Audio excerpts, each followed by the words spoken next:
And the reason why, over the last 30 years, it's exploding because of three things. The first thing is something called hybridization. And so the way that they're spraying our wheat to cause it to be resistant to bugs and to the environment is actually causing a change of protein. So that causes it to be more reactive. Another thing which is big is something called deamidation. And what's happening is we have an enzyme in our stomach called the transglutaminase enzyme. And that breaks down gluten.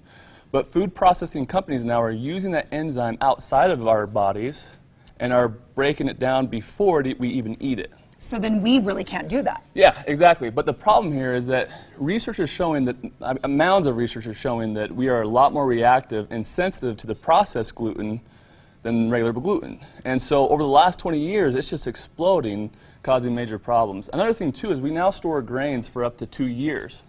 And this is causing mold, which produces a toxin called aflatoxins.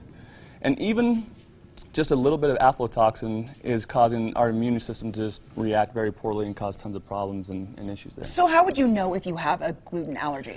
Well, intestinal manifestations are a dead giveaway, right? Constipation, gas, bloating, all those things. But one of the important things, too, are extraintestinal manifestations. These ones are confusing because what happens is patients will have neurological symptoms from gluten. Really? Yeah, like depression, anxiety, brain fog. Because the gluten molecule is so closely linked to neurological tissue, your immune system gets confused. Also, another common one is skin, like rashes and hives and all that as well. So how do you know if something is gluten-free? I mean, does it say gluten-free or does it have to? Well, anything that's made from wheat, barley, and rye has gluten in it. Okay. But there's lots of things now that contain gluten that cause problems. And so, for example, let's do the quiz. Should we do a quiz right now? Let's do a quiz. All right. Guess which one has gluten? This definitely has gluten. Pastas, crackers, crusts, all that stuff have gluten for sure. What about licorice? I wouldn't think so. It does, though. It does? Yeah. And viewers last night were just, terrified. Like, take my leg, but don't take my red vines. Red vines. That is the star of our family. It absolutely does have gluten. You bet. Okay. So you got to be cautious. It's sneaky. I guess we just have to read. What about? Read, right? Yeah, but sometimes it's confusing because there's so many different names for gluten. And so it's making it making it a little confusing for... So where people wouldn't know. Yeah, exactly. Soy, does that have gluten? Soy has a massive amount of gluten. Does it really? Yeah, and the reason why is because it's made with fermented wheat. And so what you would think doesn't have gluten actually does have gluten. Oh gosh, so you and got to be I really love cautious soy with sauce. soy sauce. You could get that gassy feeling if you Oh, yeah. I didn't know that. I think I may have an actually reaction with gluten. We'll see. Or Let's do a soy. test. Let's do a test. Okay, right? and then what about oats? Oats is another common one that people wouldn't think have gluten, but the problem is most oats are processed in a factory that are processed with wheat. And so there's a cross-contamination that's occurring, and so that causes problems. And so you have to make sure you get gluten-free oats. One of the most common brands is steel-cut oats from Bob's Red I love Mill. those. Yeah. I love those. They're so good. So those are great. Just make sure you're getting oats that say gluten-free on them. What's this? Okay, here's the thing. We have rice, eggs, soy, milk, and corn. Okay.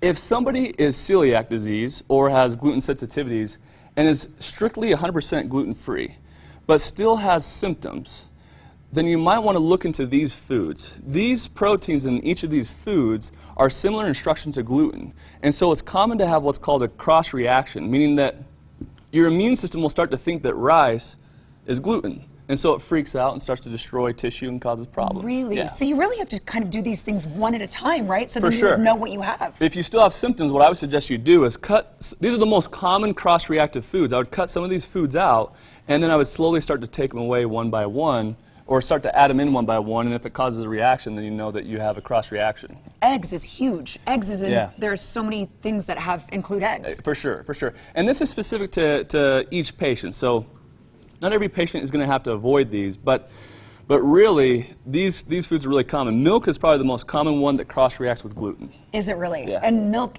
makes my stomach sensitive. We got to get you tested. We do. Okay, so how if I come into Red River, how do you test me? You do what's called a transglutaminase antibody through the blood, and then a gliadin antibody through the blood. If the transglutaminase antibody comes back positive, then you probably have a gluten sensitivity for life. There's no getting around that.